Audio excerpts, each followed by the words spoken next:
Hi everyone. I'm just getting on real quick to do a change in chat on Christopher. He has been in this outfit throughout the month of October, and it's pretty vibrant, it's colorful, got all the colors on it. So I was thinking he probably shouldn't be in that too much longer. So I'm gonna be changing him into just a regular white onesie first. That's going on underneath everything. I don't know if y'all can see that. I'm still very new to this, but just a white onesie from Shein. Let's see. I think, yeah, okay, these are Cat and Jack, these little pants. Thought they were so cute with this on the knees, the little patches and the stripes. They're adorable. And this jacket from Gymboree. It's a little green hoodie jacket with a zipper.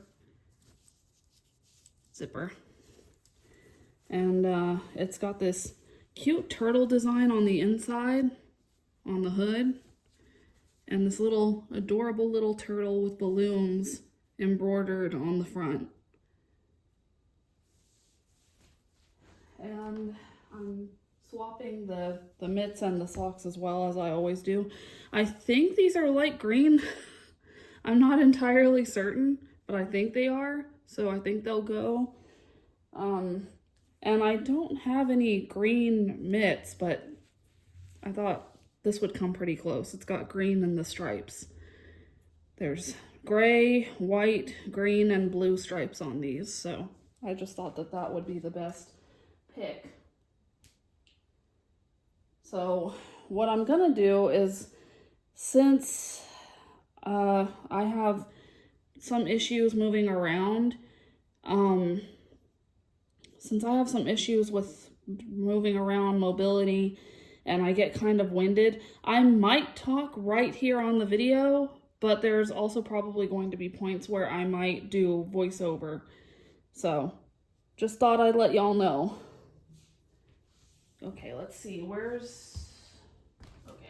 got it. I always put a plastic bag over their head before I change them, because it helps protect the paintwork and it helps stop the hair from being pulled so much.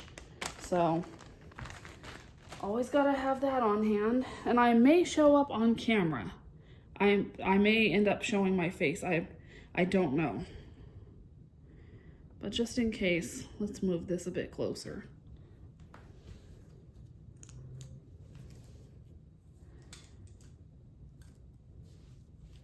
Gotta get these shoes undone first.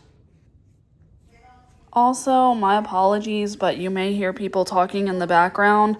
That's because I live with my stepdad and my mother, and they're having a deep conversation right now. So just letting y'all know, and I don't know if they're gonna stop. The baby that I'm changing in this video is my own character that has been created by me based on Stephen King's It universe. So, fair warning, I will be discussing some themes of gore and horror and harm, some kind of dark themes here, because that is the overall feel of the Stephen King universe. So, just fair warning. Just fair warning, just so you know. So, if you don't want to hear any of that, I would probably skip several minutes of the video or click off the video. Just fair warning. Just fair warning. So Stephen King's It is the story of Bill, Ben, Richie, Eddie, Steve, Mike, and Beverly, a group of kids known as the Losers Club, living in mid-century Derry, Maine. And there is this entity dwelling in Derry, Maine at the time of their childhoods that is taking out for lack of a better word, people around the town. Now, they range in age, but they particularly seem to be either children or young adults, and it's never really explained why that is, why that's the entity's preference, but this entity is sort of a supernatural, intergalactic, interdimensional entity that can shapeshift, and I think it can also alter reality, or at least the perception of reality, for whoever it is hunting or targeting. So it's pretty powerful. It's kind of a sort of a demigod kind of thing, or an alien. And this creature in particular, since it prefers to target younger people as sustenance, it will take on forms that are more, I guess, appealing to a younger audience. So its most preferred form, I think, is Pennywise the Dancing Clown. But it can also take other forms like vampires, werewolves, birds, you name it, whatever you can think of, it can probably turn into that. So this creature, well, for now, I'll just say Pennywise. Pennywise, the Dancing Clown, is a creature that, in the world of Stephen King, is supposedly known as a glamour. I think that's how it's pronounced. Glamour or glamour. I'm really not sure. It's like Glamour. It's kind of got like a French spelling. And it is also known, I guess, designated by the Losers Club as a creature called a deadlights, after the lights that can be seen when it opens its mouth and tries to devour a quote-unquote victim. So the story goes that it's this group of kids in a mid-century town, Derry, Maine, who band together because they have these shared experiences with this creature, and they realize, as anybody else would, that this thing needs to be stopped. So they come together and they attempt to stand up against it, only to find that it is defeatable, but not easily. And they wind up making a pinky promise to each other that if it comes back, they will too. So they do have to return home as adults and have one more showdown with the creature, but I'm not going to go into further detail. You're just going to have to read the story or at least watch the movies. It's a really good horror. I cannot put enough emphasis on how entertaining the story and the characters are. I just love them. There is one chapter in the books that we don't speak of, but I other than that, it's a great story, I think. So this little guy here that I'm undressing and redressing is Christopher Victor Gray. And as I have said, he is my own character based on Stephen King's It universe. But as you can probably see from here, his makeup, his little teeth, etc., he is not human. And his birthmark here is a dead giveaway of what species he belongs to. There is Pennywise's balloon and Georgie's little paper sailboat. And I'm gonna hold him up to the camera. See? That's his birthmark right there. So little Christopher here is a deadlight, although not completely a deadlight. He is actually half deadlight, half human. Because you see, he is the child of another OC of mine, Blinky the Clown, also called Isabella, and Pennywise the Dancing Clown. So there was this whole other story that I wrote up for another place, another time, And I want to say I wrote that story probably at least 10 years ago or more. And it's just a love story. She's this human that ends up falling in love with it, and they have these twins, Christopher and his sister Jennifer. And I have to confess, I technically didn't even make up that story all on my own. There was somebody that I was very close to 10 years ago now, and we would stay up all night laughing and joking and role-playing fictional scenarios and characters together based on our favorite fandoms. And a lot of times toward the end of that relationship, I was having us do this Stephen King It universe role play where I role played as Blinky the Clown and he was Pennywise. And one time we were just up late, probably till 3 or 4 in the morning, and we were like, hey, they should have kids. Because I guess the thought process, at least for me on my end, was that I felt like even though the Losers Club are amazing as they are, I just thought it would be interesting to see them with somebody who could give them a few more tools against Pennywise on their side. So I was like, what if I make up these child characters for them that are not on Pennywise's side? They absolutely do not like their dad.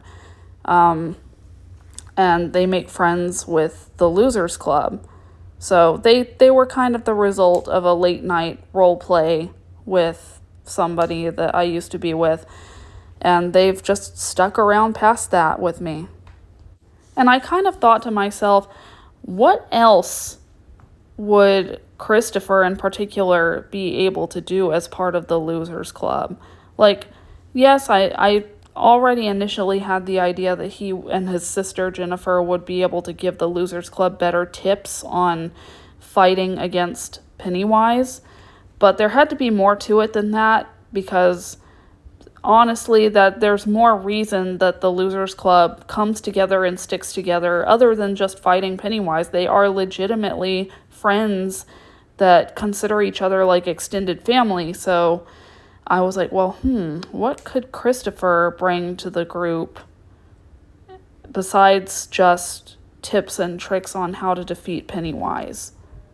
And I realized that he's kind of stuck design-wise as a clown. I mean, he can shapeshift like any other Deadlight, but there is a rule that the clown prints, the clown markings kind of stick with him no matter what transformation he takes. They stick with him in some way.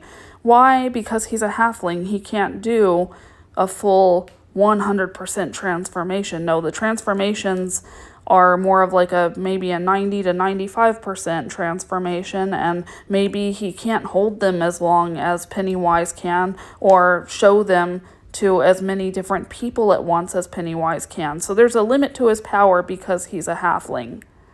And because he's stuck with his clown markings like that, he's kind of forced to take up the role of a clown on the daily. Especially since he actually doesn't want to eat people. He hates the taste of humans, and so does his sister Jennifer. So they would rather be clowns that make people happy and smile and laugh rather than clowns that instill fear. So Christopher here is in a similar boat to, I guess, Richie Tozier. He will crack up, make jokes. Anything that Richie does, he also does. But, and this is something that I have not seen Richie do in the movies or the book, Christopher is very good at leading, management, and just getting things set up. So he loves to be a prankster. And I actually have a funny story, come to think of that. I wish I remembered the details because it is oh so much more funny if you know the details. But I was trying to come up with some extras for the designs of Christopher's clown markings to make him a little bit more different than the regular clowns that you see at the circus or in books or on TV or movies. And oh goodness, I really do wish I remembered the details. It was so funny, you guys. I came up with this little short story that I told myself where he led the Losers Club in this big prank against Pennywise.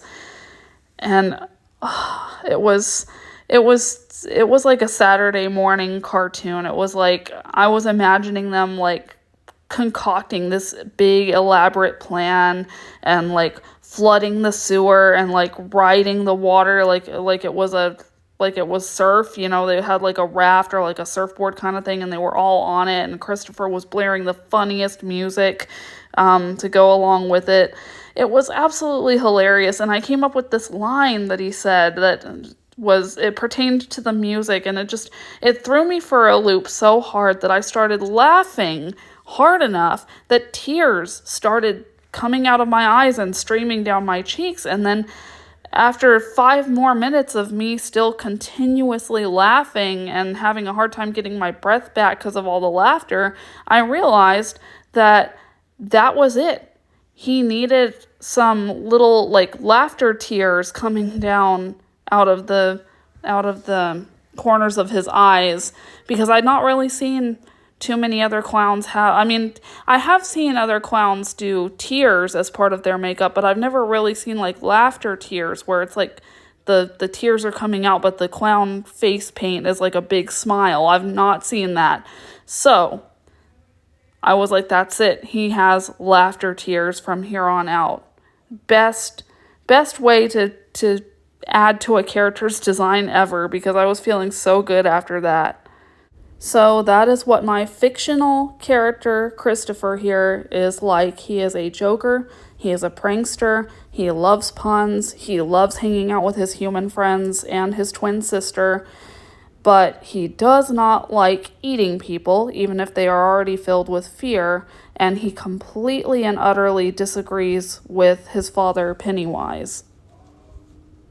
And I don't think I've mentioned it yet here, but he and his sister Jennifer and their brother Vinny, they have different Pennywises as their dads.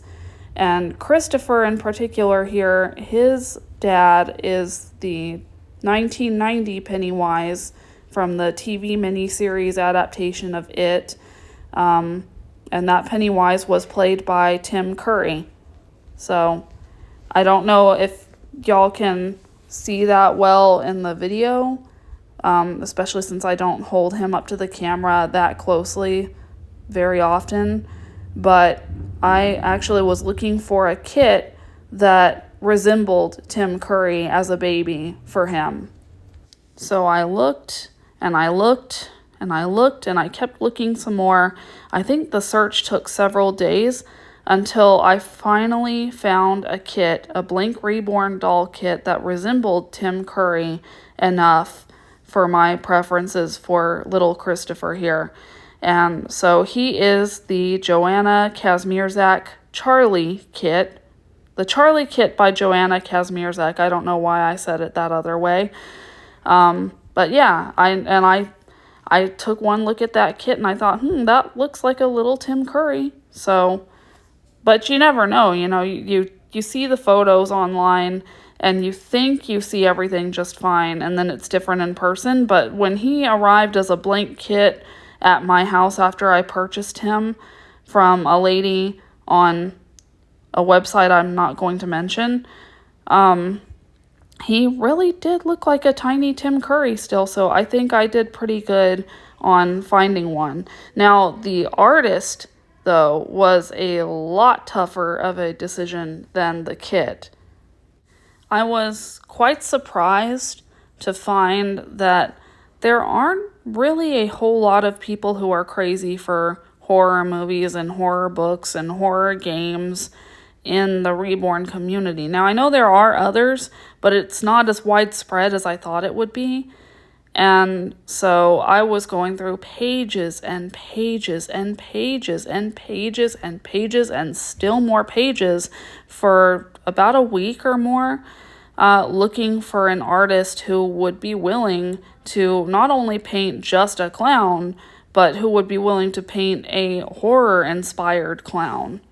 And Root the hair, because I wanted a doll that had hair that I could like touch and feel. It's a sensory thing. I am a diagnosed autistic, and hair just seems to be something I've always gone for since I was a baby. So I wanted the experience of rooted hair. So after a very long search, I did finally find an artist who was willing to do horror clowns. And oh my goodness, you guys, she does such beautiful work, amazing work. I'm just over the moon. Her name online, on Etsy, on Facebook, on Instagram, I think, maybe even on YouTube, is Camelin Creations. I'll be putting that name in the summary of the video, and maybe even on the video screen, just here briefly. But just, oh my goodness, guys, you have to go. If you love horror and reborn dolls, you need to go look her up. She does the best work, I think, that I've seen around. Now, there are lots of amazing artists in the community, but as far as the horror and the creep factor, she just does amazing, beautiful, or should I say, beautiful work.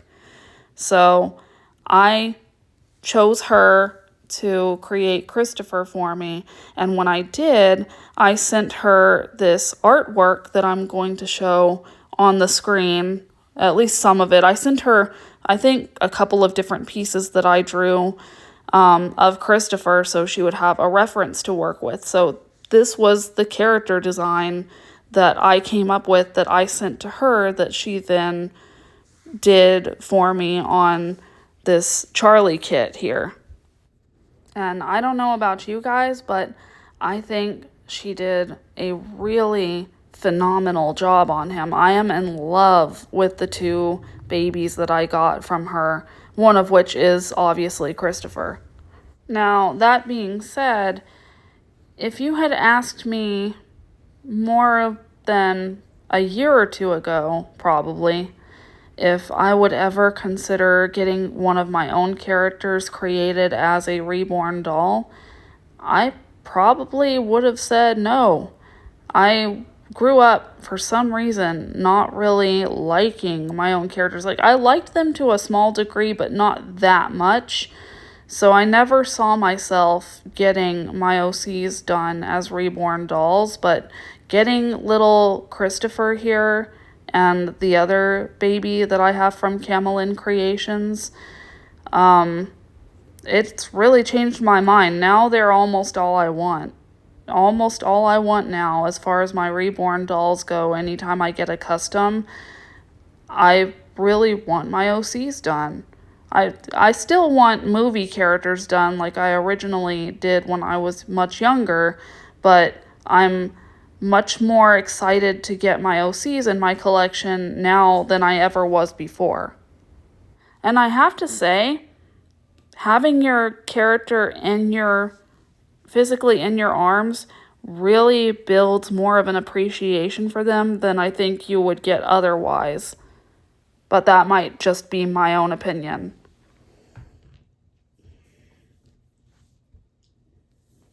All right, time to pick out some shoes. I think these would be cute. Have little stars on the side. I think they're the same brand as the red shoes he was wearing. So, back to what I was saying about having my characters physically here in some form as reborn dolls. It's just been a creative game changer. I think that it helps me to visualize what these characters would be like a little bit better in my worlds when I'm writing or doing art, as well as being a very awesome therapeutic tool physically, because reborn dolls usually are realistically weighted. So when you hold them, cuddle them, rock them, it feels like you're holding a real baby in your arms. And that, I forget the word, but it does something with the muscles that releases flows of, I think, serotonin and a few other positive chemicals in your brain.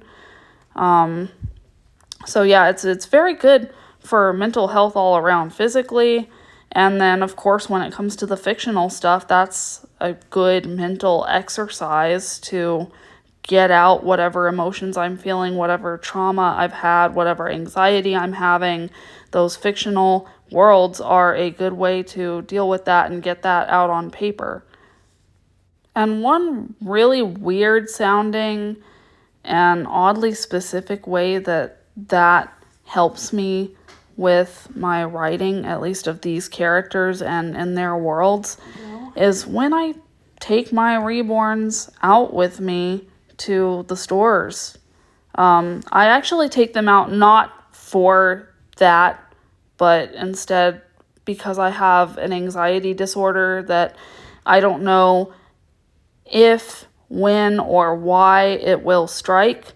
And it helps me to have them on hand because they work great for grounding techniques. Like, I will reach my hand into the basket or over to wherever they are and put it on their belly, or I'll like hold their little hand, and that helps me ground and calm down from an anxiety attack. So that's my main reason for taking them out. But a good secondary reason as an author, creator, artist is I get to see them in different spaces and different lighting, and my brain gets to have the chance to imagine, what would so-and-so say or do in reaction to whatever that person is doing or saying, or what I'm wearing, or what's on the store shelves, like that kind of thing. It's a really cool creative exercise when I'm not feeling super anxious. If I could give an example, a good one actually would be the other day. I took Christopher here to Spirit Halloween in my little modern day stroller. I have an antique one that I still need to show off on the channel. It's not finished yet, which is why I haven't shown it off, but I have a regular stroller that you would see every day right now out on the streets. And I had him in that, and I took him to Spirit, and I was trying to look at some of the like gore and props that they had in the back of the store. Because we do a horror movie Texas Chainsaw set up for Halloween at our house, and we were in need of more gore. I mean, to be honest, we have a great start, but we really could use more gore. And maybe that's because I'm a horror gore hound, whatever. I don't know. But I was in the back looking at the props, and there was this lady there, I guess, questioning people coming in and out of the back rooms to try on costumes. Not exactly questioning them, but just making sure that they weren't going to be stealing anything or misplacing the costumes, you know.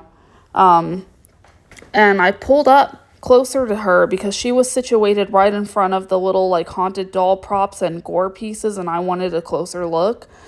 And she saw the stroller coming toward her with Christopher in it, and she, oh my God, her eyebrows shot up, her eyes went wide, she nearly jumped out of her chair and screamed. She didn't actually scream, but she came very close, and I was I was kind of surprised. I mean, I guess I shouldn't be because Christopher is designed with a horror theme to him, but wow. And I could just imagine in my head how Christopher would have felt during that interaction. And of course, I'm well aware he's a doll. Dolls do not have feelings. I am talking specifically about my fictional character, Christopher Gray. Well, that Elmo one was ordered specifically for him anyway, so that fits. Sorry, I was trying so many pacifiers and only one was working. See, I like it when they have like a lapel kind of thing sticking up. Because I like to show these little things off along with the pacifier because they're really cute. And I don't like them to be upside down on a pocket.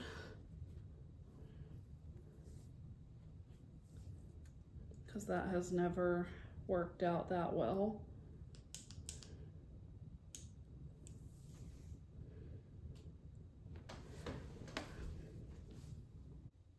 He really likes Elmo. And even this one is kind of slippery. Anyway, I just could kind of see Christopher just getting a little bit hurt because he doesn't really want to terrify or harm anybody. And that's all there is to say about that particular example. So there you go. There's little Christopher, all dressed.